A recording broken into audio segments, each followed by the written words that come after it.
everybody. You know, we were just out at Mortimer Farms where Charlotte Mortimer gave us a great tour of the farm and filled us in on a lot of the things that are new since we were there last, which was 3 years ago. And I love going out to visit with Charlotte. She has this passion for family farms, local agriculture, as well as farming and gardening and teaching people about food, connecting people to the land. That is just inspiring and infectious. So again, I just love going out to visit her. And I got to go pick in the U-Pick garden. I came home with a ton of produce, some of which I have here. This is not all of it. So I wanted to put all of this produce that you see here into one dish that we're going to have for dinner tonight. So it's going to be a summer vegetable braise, which can be served as a stew. You could serve it as a topping for pasta. You could put it on a pile of polenta. If you wanted to, you could also serve it on toasted sourdough bread as some bruschetta. It's really delicious. So I'm going to start by cutting up an onion. So this is one of the onions that I picked fresh from the farm. And you can use these greens. They have like a scallion-like flavor. So if you do get a whole fresh summer onion like this, save the greens, use them up like I said, like scallions.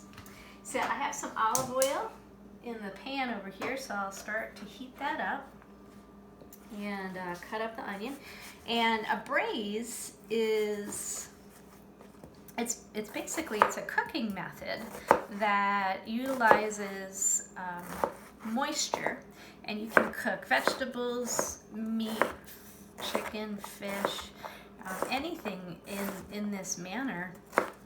It's a slow cook, and the moisture from whatever is in the pan circulates in the pan because it's cooked covered, and that moisture carries a lot of flavor. So the moisture evaporates from the pan, comes up and hits the top of the pan, the covering sinks back down into the dish, and just reinforces and concentrates the flavors. And it's a really nice, also a nice cooking method because it's largely hands-off. You need to start it on the stovetop. You can finish it on the stovetop, or you can finish it in the oven as well. But most of the cooking is hands-off. So I'm going to put my onions in my pan here. And so what we're going to do is braise these vegetables in a real flavorful base of onion, garlic, fresh herbs, a little salt, a little pepper. Really simple. But it will produce some amazing flavor, and largely because this produce is so fresh. So got the onions in there. I'll crush some garlic. Garlic is essential in my life, I think in many people's lives. So these are some beautiful fresh garlic cloves not from Mortimer Farms. These are actually from Whipstone Farm, which is out in Paulden, Arizona. And I am not going to chop these cloves finely. I'm just crushing them, peeling out the skin, and I'll leave them largely whole. So the garlic flavor will be a little more mellow this way, and the garlic will cook slowly and get really nice and sweet. So it's not so much of a sharp garlic flavor, but a nice savory, sweet flavor that we're looking for. And it's kind of fun when you're eating the stew, when you get this piece of this nice roasted garlic in a bite, and it's just delicious. Throw that in there. And then for just extra flavor, some sprigs of oregano, which I also got out at Mortimer Farms. So braising is a lot about layering flavor. So at every step of the cooking process, you put a little something in the pan, and those layers of flavor all meld and come through in the final dish. give this a little stir. And I'll cover it. Then I'm going to add some of the first ingredient. These are some beautiful beans. So she has 3 kinds of green beans out there. She has the regular old garden variety green beans, which I actually didn't pick. But she also has these broad beans or flat beans that are also called Romano. Have a really rich flavor to them. And then purple beans, which when you cook them actually do turn green. And since the beans are crunchy and they're going to take a little longer to tenderize and cook than the rest of the ingredients, what I want to do is chop those up and add those to the pan with the onions so they have a chance to cook a little bit longer than the squashes and the eggplant and the tomatoes that'll go in the dish. So real simple. We'll just roughly chop these guys into pieces that maybe are about 1 inch long. You don't need to go crazy about having everything the same size.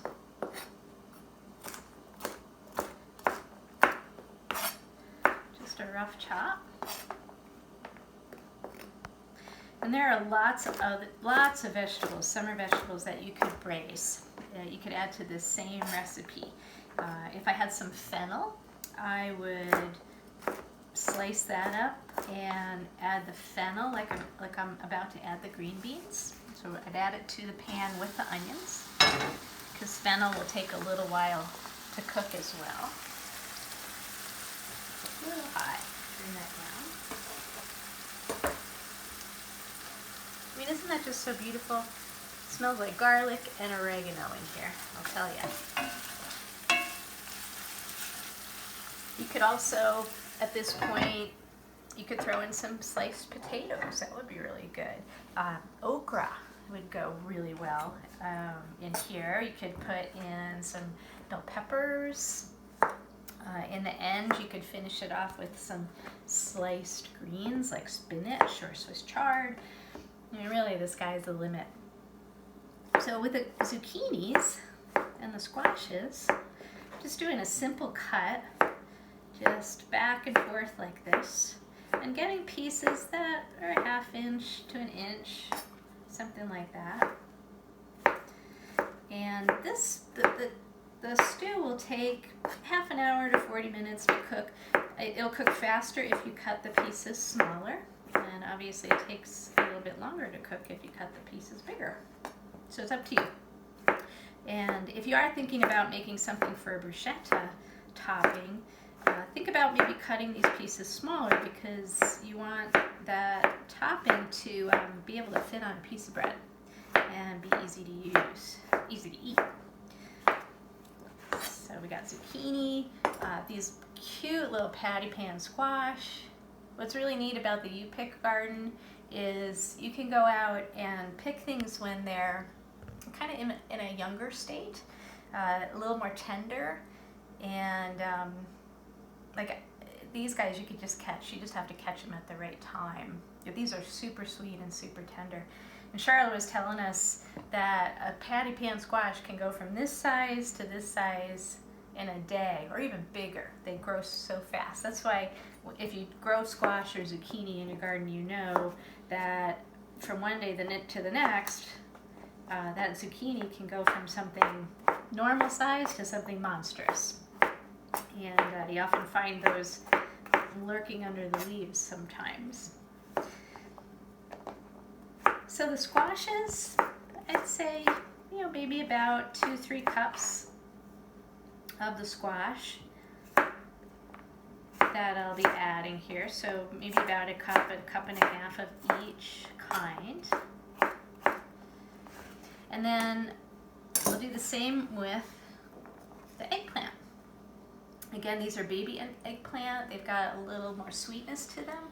A mature eggplant can get a little bitter, a little tough, but these are super sweet and tender. And I'll do the same thing, just cut them in that half round kind of shape. And there's an extra step you can take with eggplant if you care to, because eggplant can have a little bitterness to it, and some people notice that bitterness more than others. But to remove that, or remove some of it, you could take these pieces of eggplant and put them in a colander and then sprinkle them with some salt and let it sit for at least 20 minutes, maybe a little bit longer. The longer that you let them sit, the more moisture will be drawn out of the eggplant by the salt, and you'll also draw out some of that bitter flavor as well. And then all you do is just pat the eggplant dry. It's got some salt on it, but if you're going to do that, you could omit putting the salt in the beginning, and you're not really getting a lot more extra salt that way. So let's see how these guys are doing.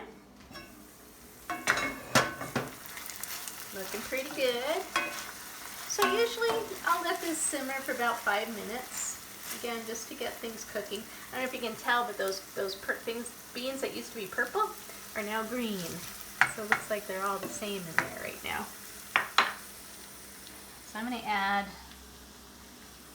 this lovely eggplant and squash.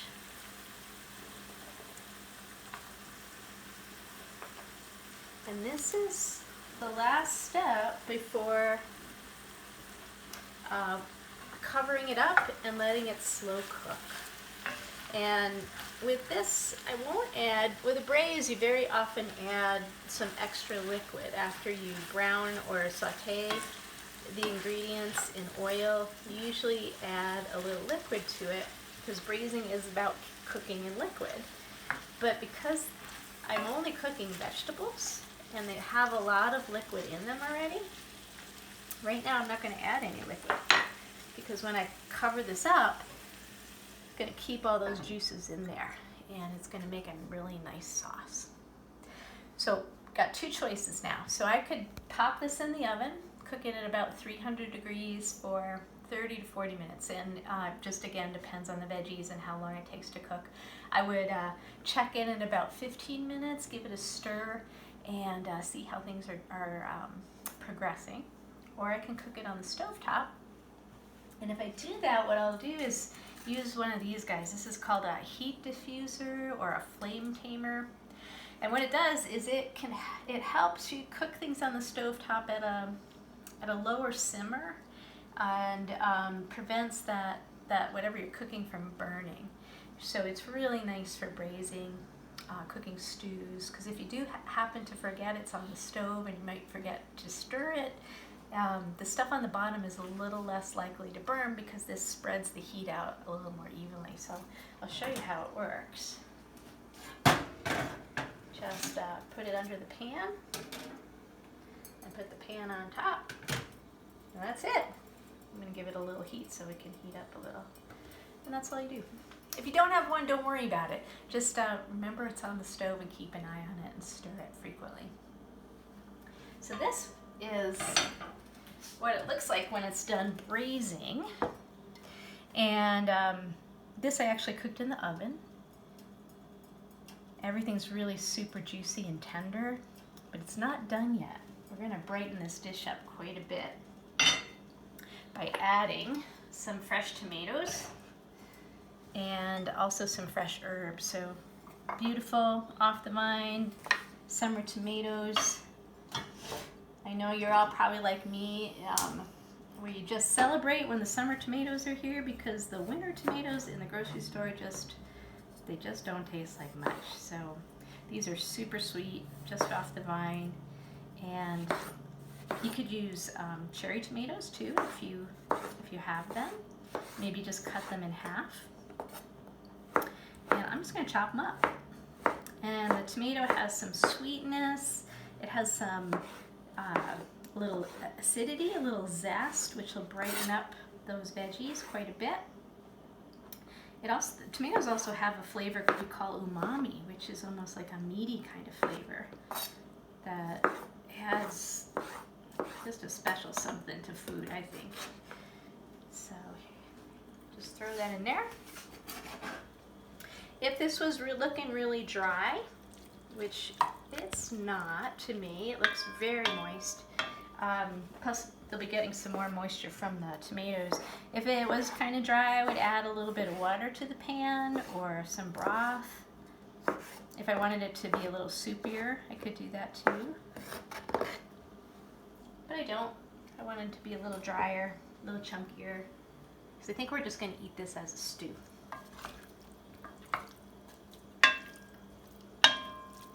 So I'll just let that heat up, and once it's all warm, I'm going to top it with some slivers of fresh basil, which is also from Charlotte's garden, and probably some nice little bit of shredded fresh Parmesan, and we happen to have some gorgeous sourdough bread back there from Pangea Bakery, so I'm thinking a big chunk of sourdough bread will be just perfect.